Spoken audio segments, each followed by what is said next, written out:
Hey, can I open a tab? Amazing, thank you. I'll get a gin fizz and a scotch on the rocks at my booth over there, and you can keep them coming. We'll also need a water pitcher and glasses with pretzels and peanuts until we hit 5 drinks each. Then you can close out our tab. You are awesome, and please put a 20% tip on it for yourself. Thank you.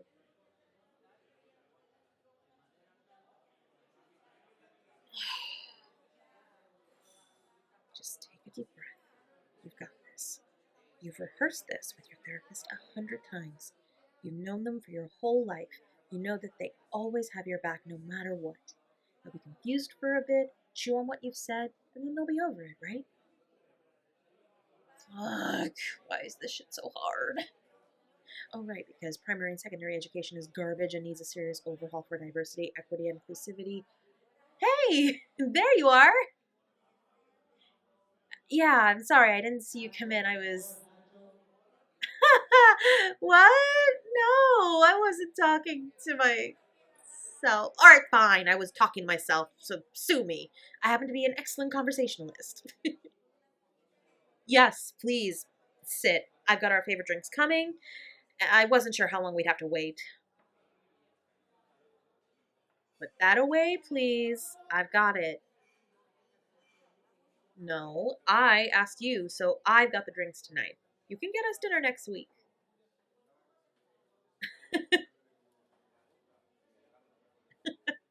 Yes, I promise not to fight you on it. Won't that be a nice change? Shut up and sit down, you jerk. So, how have things been with you? Mm-hmm. Mm.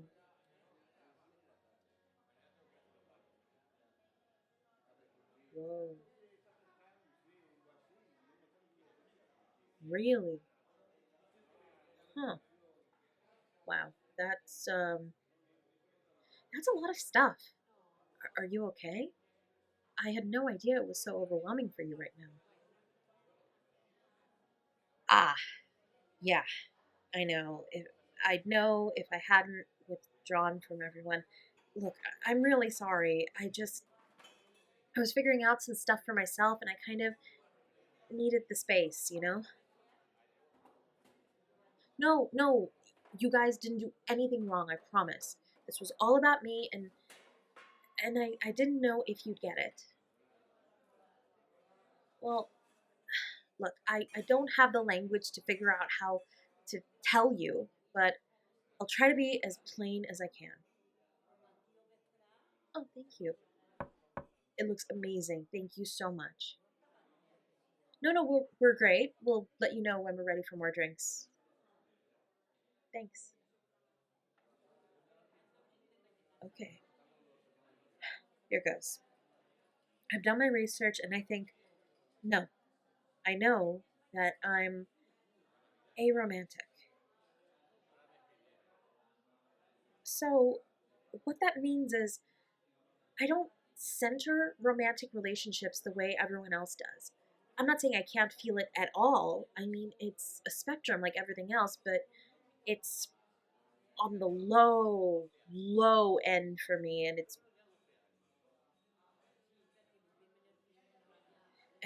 really not likely to happen at all for me. No, I definitely still like all of that fun stuff, but I don't need to be in love with the person to do any of it. No, I don't feel any kind of drive to be in love with people. Well, yeah, I still experience all the emotions, love included. It's just, I don't feel love in this way, you know? It doesn't really click for me to have that. Well, that's okay. I know it can be hard to understand. Hell, this is about myself, and I still find it hard to wrap around my head sometimes. So if you need to take your time, I get it.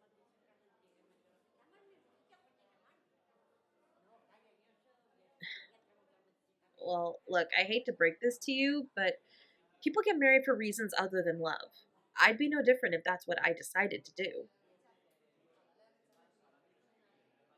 Look, I know that other people need romance and to be in love or have crushes, and I think that's great for them. Honestly, I do. It's just not something I'm able to give. And I'm not going to lie about it to anyone interested in me. I'll be upfront about it. People should never be involved with someone who can't meet their needs. I'd never compromise on that, especially when it comes to the whole love thing.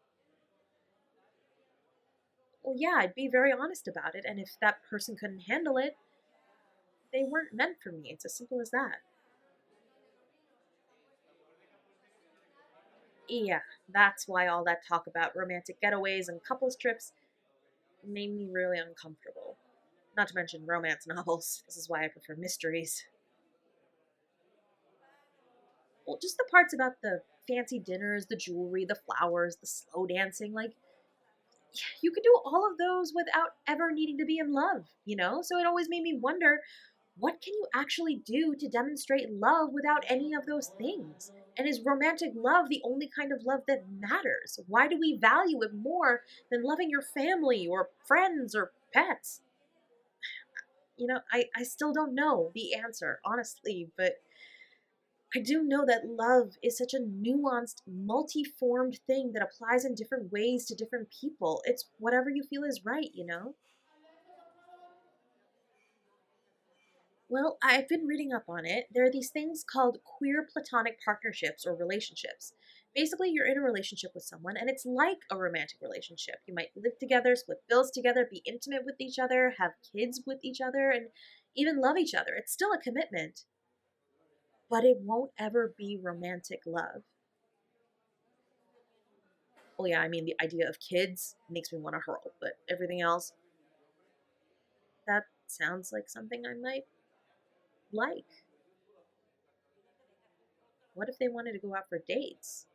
Well, that would be fine. I don't mind planning dates and going out. Spending quality time with each other is still important, but there wouldn't be any romantic feeling behind it in my case. The idea of red roses for romance and the obsessive need to be with someone because I love, worship, adore them like that, not for me. Well, if they were to tell me that they needed romantic love as well as platonic love, then we might not stay together. But if they wanted to seek out romantic love while keeping our relationship, that sounds like polyamory, and that's a whole other discussion. I would hope that if they know that they're polyamorous before we do anything, or as soon as they do know, that they'd be upfront with me about it, and we'd have an honest discussion about what we wanted. Could I ever feel romantic love? Hmm. I mean, never say never, but it's probably not likely in my case. Like 98% sure that it will never happen for me. Some aromantics might feel it once in a blue moon, depending on the connection with someone, or they might feel repulsed by the idea and never want to. Like I said, everything's a spectrum, and aromantics aren't a monolith. How we act and present our aromanticism is going to vary from person to person. Okay, I've been talking a lot. I think I need a drink now. Mm. Ugh. I gotta say, you're taking this really well. I was hopeful, but coming out is always complicated and sometimes people react unexpectedly. Thank you. I mean, I was about 97% sure you'd be fine with it, for the record. mm, well, good, because I value your support a lot. My family's not always the most supportive, and they've been on my case to find someone to marry and have kids with for about 5 years now. Ugh. Definitely the last thing I want. I promise. I'm very happy. I'm okay with having a partner, but if I don't end up having one, that's absolutely okay too. I like my alone time. I love my career and I love my friends and found family and my blood family too, just, at a distance for most of them. Mm, yes, more drinks. Well, I'm very happy. My first coming out experience, and it was so good. Woo! Well, yeah. Of course I was going to tell you first. You're my oldest friend, my chosen family. You were the only one I wanted to tell first. Thank you. To our truths, wherever they are. To my ride or die. May you and I always have each other. Oh, please. I've known that you were like that since you pranked our high school gym teacher for using racial slurs when he tried to encourage me to run faster for the stupid beep test. Remember that? You left school early and then you broke into his car and filled the trunk with pieces of crab frozen in huge chunks of ice and covered it up with the other items in his car, like his hockey equipment. And then it all melted overnight. And in the morning, it stunk like rotting seafood. And I was ruled out immediately because I'm deathly allergic to crab. Oh my god. It helped that you got all of that from your parents' seafood restaurant. That was when I knew that you and I were going to be best friends for the rest of our lives. No one else ever had my back the way you did, and that has never changed. Well, Captain Critic, I'm trying to say that if it wasn't for you, I never would have made it out of high school, university, and now my coming out stage.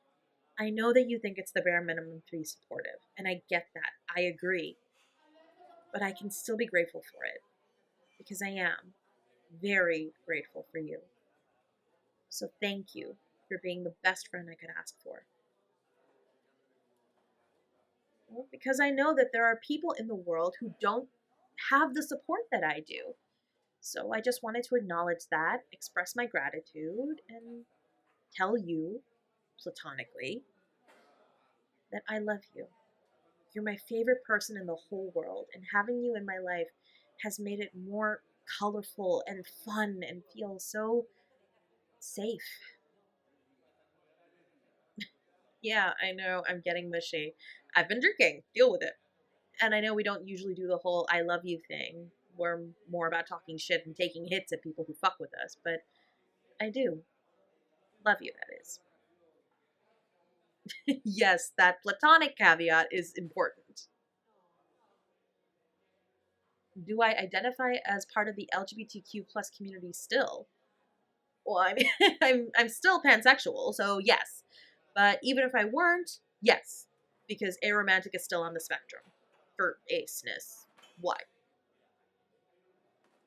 We want to postpone our village tour for Pride to the week after now. Sure, but I reiterate, why?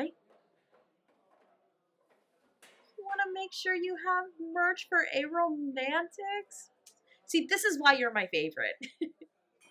That sounds amazing, but you know I can buy it myself. I'm the aromantic one. All right, fine. Yes, I paid for drinks. You can pay for pride. I'll drink to that.